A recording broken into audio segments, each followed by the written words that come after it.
Salut, c'est Trado. Alors, vu l'accueil très chaleureux que vous avez fait à ma dernière vidéo didactique sur les doubles bottoms et doubles tops, j'ai décidé de me fendre d'une autre vidéo sur une autre star du chartisme, la tasse avec anse. Alors, la tasse avec anse ressemble en gros à un double bottom, sauf que le deuxième plus bas, le deuxième bottom, le deuxième creux n'est pas aussi prononcé que le premier, il ressemble plus à la anse d'une tasse qu'à un véritable creux, de même amplitude que le premier, d'où le nom. Il y a une autre différence majeure, c'est que généralement les tasses avec anse se retrouvent en plein milieu d'une dynamique haussière et constituent en ce sens une figure de continuation, alors que les double bottoms se retrouvent généralement en fin de calvaire baissier. Alors tout de suite, un exemple.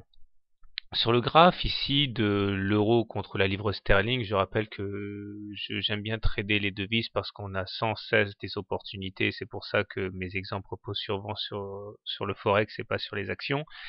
Nous avons ici une tasse avec anse. Donc le 23 février, la tasse a été formée. La anse a été formée ensuite quelques heures plus tard, puisque nous sommes en unité de temps horaire, c'est-à-dire que chaque bougie constitue une heure écoulée.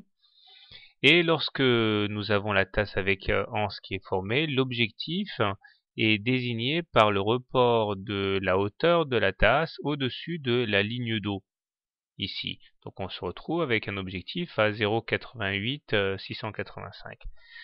Le signal d'achat est généralement perçu comme le passage de la ligne d'eau. Donc cela va se passer ici. Cette bougie marque l'entrée en trade et l'objectif est fixé.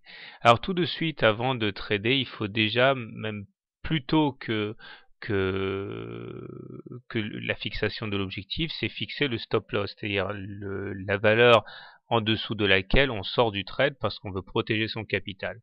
Il y a deux façons de faire.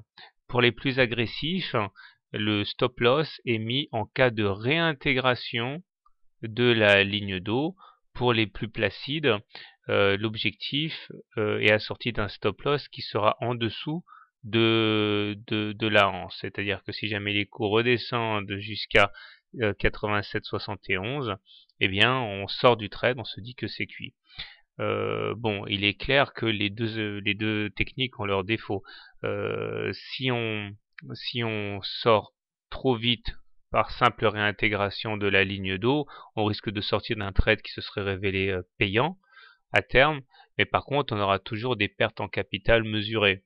Par contre, si on met le stop loss en dessous de la hanse, le problème c'est qu'on est bien sûr d'avoir bien foiré le trade, mais par contre ça fait des pertes un peu plus conséquentes. Bon, après ça dépend de la mentalité de chacun, comme d'habitude.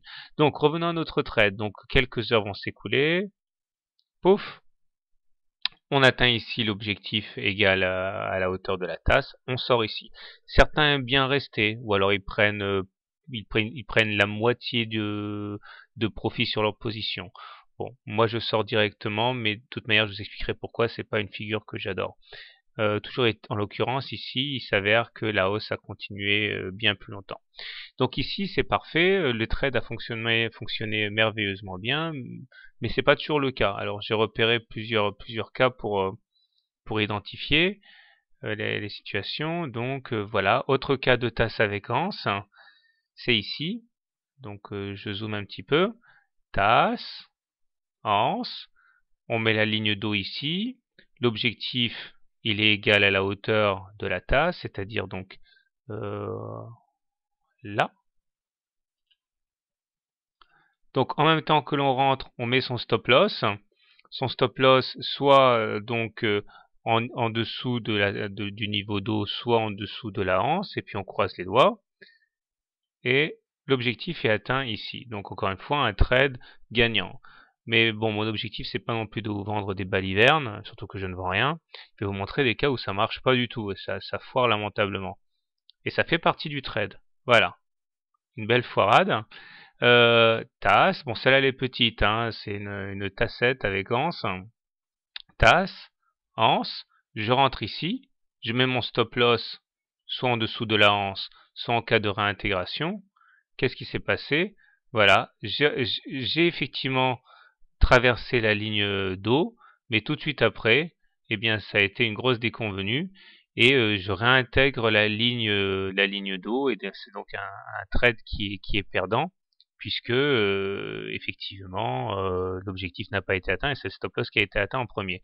Dans ce cas, évidemment, vous comprenez que celui qui a mis son stop loss en cas de réintégration de la ligne d'eau est plus content que celui qui l'a mis en dessous de la hanse puisque le deuxième a subi une perte en capital plus importante. Un autre exemple qui foire, ok, c'est celui qu'on vient de vivre il y a quelques heures de ceci. Tasse, anse, déclenchement du signal ici, et puis on croise les doigts, on monte, et on ne remonte pas assez pour atteindre l'objectif ici de la hauteur. Donc on voit qu'on a réintégré le niveau de la tasse avec anse le 22 mars à 14 heures. Donc le stop loss est déclenché ici. Donc un trade qui n'a pas fonctionné. Alors qu'est-ce qui fait que cette figure fonctionne ou pas? En fait, cette figure Chartis fonctionne, on va dire, je crois, de mémoire, 6 fois sur 10. Donc c'est pas une formidable martingale, loin s'en faut.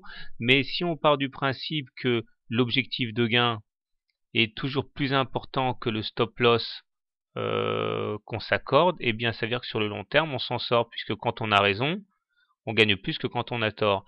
Donc il ne faut pas hésiter à essayer, voir un petit peu les différentes configurations, où vous auriez mis votre stop loss, comment vous seriez débrouillé, et puis avec le temps vous allez trouver un système qui vous convient.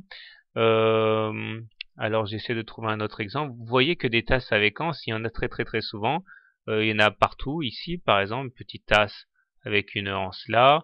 Bref, à vous de jouer. Et puis surtout, entraînez-vous avec des comptes en démo si vous êtes des débutants. Bonne soirée et bon trade et à bientôt.